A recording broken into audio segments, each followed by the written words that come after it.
Do you believe in ghosts? Of course not. We like to talk about ghosts and to tell stories about them, but we don't really believe in them, do we?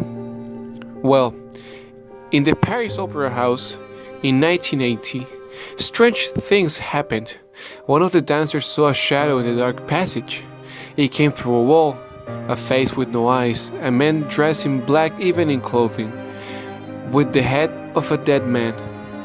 People could listen to him but never saw him.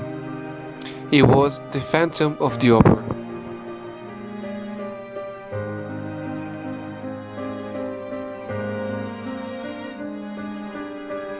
The Paris Opera House is the biggest opera house in the world. It was built between 1861 and 1875 and costed about 47 million francs. It has 17 floors and a lot of secret passages between the rooms in it.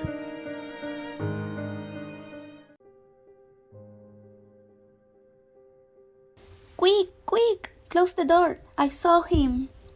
Who? Where? What's wrong? It's the ghost. I saw him through the wall. I saw his face. It was a shadow. Everyone talking about this ghost. That's not real. A lot of people have seen it. Joseph Busquet saw him 2 days ago. They say it wears a black evening coat and that he has the face of a dead man. Don't talk about him. He doesn't like it, my mother told me. Your mother? What does she know about the ghost? My mom is the keeper of the Summer Frost and keeper of box 5, which is the favorite place of the ghost. He always talks to her and brings her flowers, but he says, mad at the people that talk about him. That evening, everyone talked about the ghost before, during, and after the opera. But when it ended, bad news arrived. Girls, Joseph Bouquet is dead. He works on the 4th floor under the stage, and some man found him dead with a rope around his neck.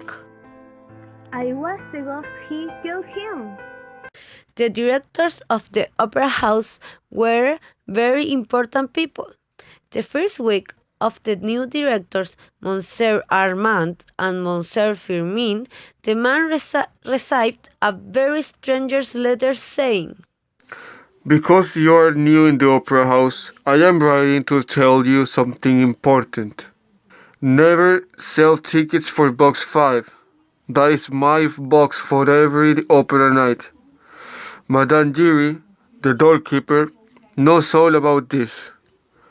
Also, I need money for my work in the opera house. I mean, I'm not expensive. I am very happy to take only 20,000 francs a month. That is all. But please remember, I can be a good friend, but a bad enemy. What are we going to do? Nothing. And who is OG? The opera goes. And you are right, there's nothing to do. It's too much money.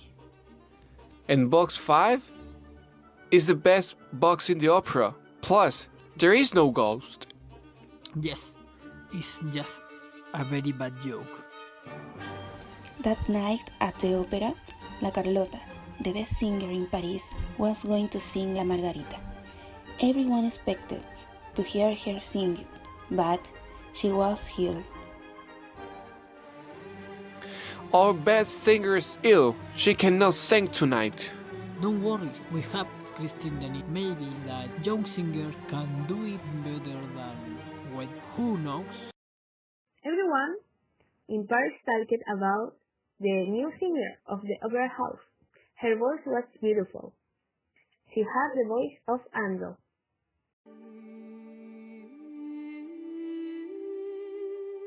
What did you think of Danny tonight?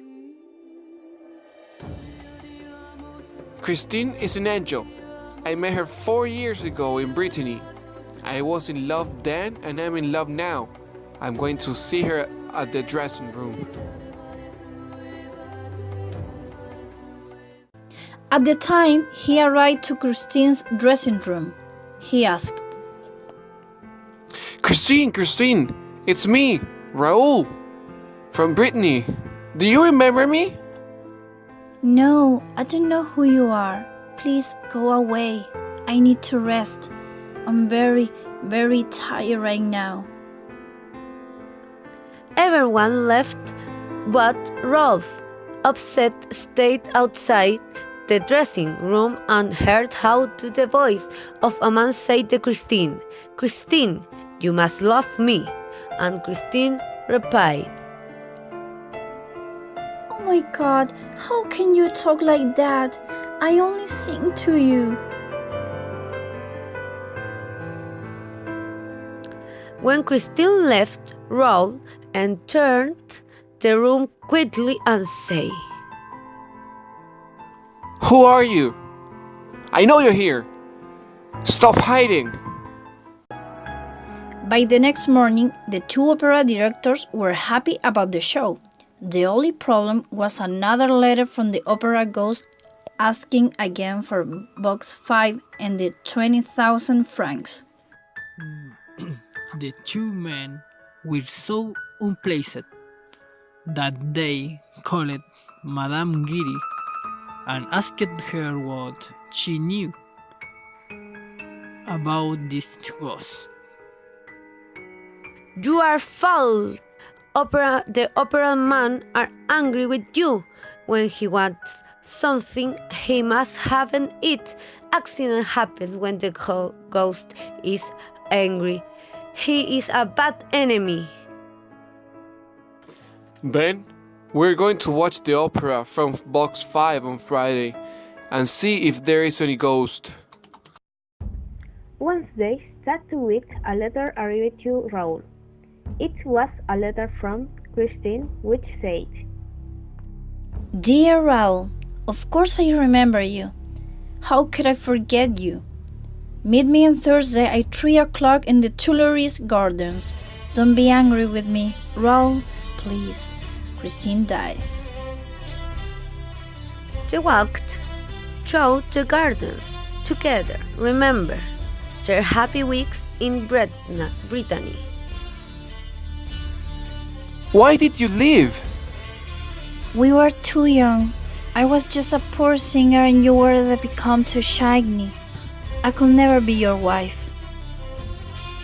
But now, you're the best singer in Paris. The whole city loves you. But I must know something. Who was that man talking to you in your dressing room? "I cannot tell you his name. It's a secret. But he's my singing teacher.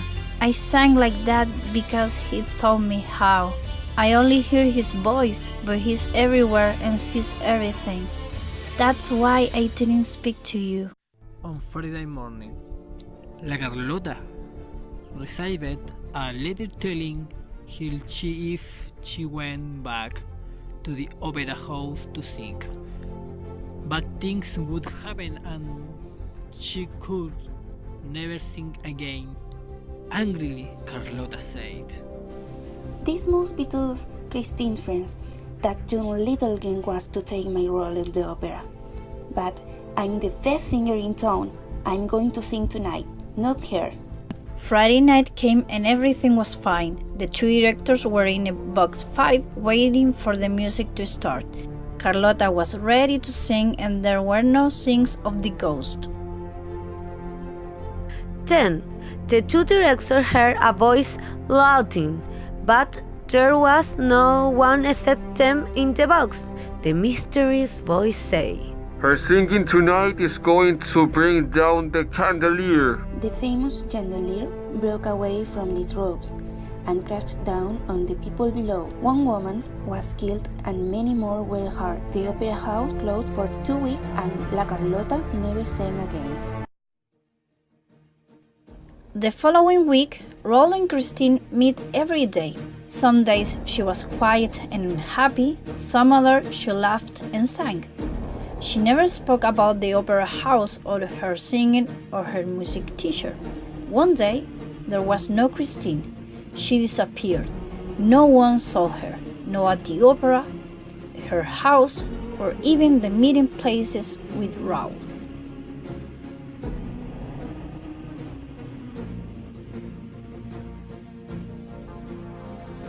Two days before the opera opened up, Raoul received a new letter from Christine. Meet me in an hour at the top of the opera house on the 10th floor.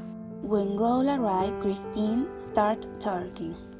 Raoul, I couldn't meet you on Saturday because my angel of music hid me away in his house. He's not a ghost. He is a man. His name is Eric and his face is like a dead face. He lives in a house under the opera house next to a river. Now that you know the truth, we can never see each other again. If we do, he's going to kill you. But I love you. You're going to be my wife. I'm going to kill this Eric. After the opera on Saturday night. We're going to run away together. Let's go down now. I don't like it here. At that point, a man approached them. He was the person who said, Go through the other stairs. the Persians met to know about the opera ghost, so I helped the two lovers to get away without crossing the phantom in the middle of darkness. Saturday night arrived, and at the show, every soul in the opera house was paying attention to what would happen between Christine and the Vicomte, because everyone knew that was going on.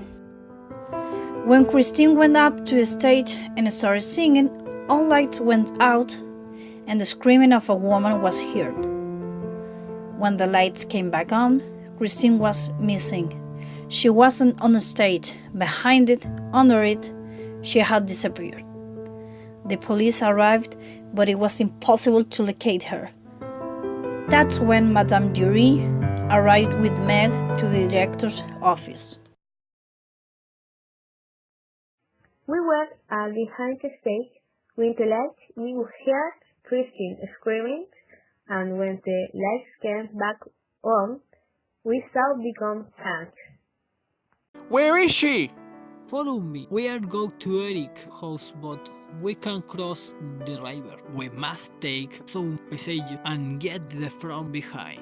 After going through different doors and passages, the Persian opened a secret entrance to what he thought was Eric's house. Oh no, Vicomte. We are in Victor th's editor room. We are dead men.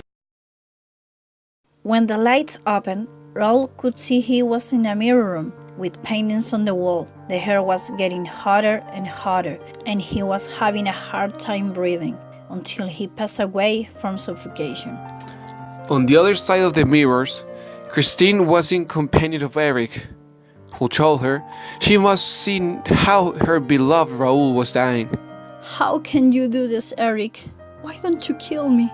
I can't. I love you. Be my wife, and then Raoul and the Persian will be alive. At that moment, Christine turned into the man's face and put her arms around him. She replied, Yes, Eric, from this minute on, I'm your wife. You kissed me freely. That was the first kiss from a woman. Not even my mother had kissed me before. You can go now. I only wanted to be loved for a woman at least once in my life. You may marry Raoul now. Just don't forget, take Raoul and the Persian and go. For weeks, all Paris talked about that night. Everyone asked questions, but no one could answer. Where was Christine and Raoul? Were they alive or dead? What happened to the Phantom of the Opera? Some weeks after the famous maid, Madame Dior, went to visit the Persian. What happened to the ghost? He was no ghost. He was a man from France that I met in Persia. He was very angry, but very smart and very clever. His name was Eric, and he helped build the opera house with whole passage and secrets for his condition never saw daylight, and his only dream to be loved. He's dead now. He was tired of his life. And what happened to the Vicomte and Christine? Who knows? No one in Paris ever saw Raoul or Christine again. Perhaps they took a train to the north and lived a quiet life, happy together in Norway, where she sings somewhere in the cold mountains.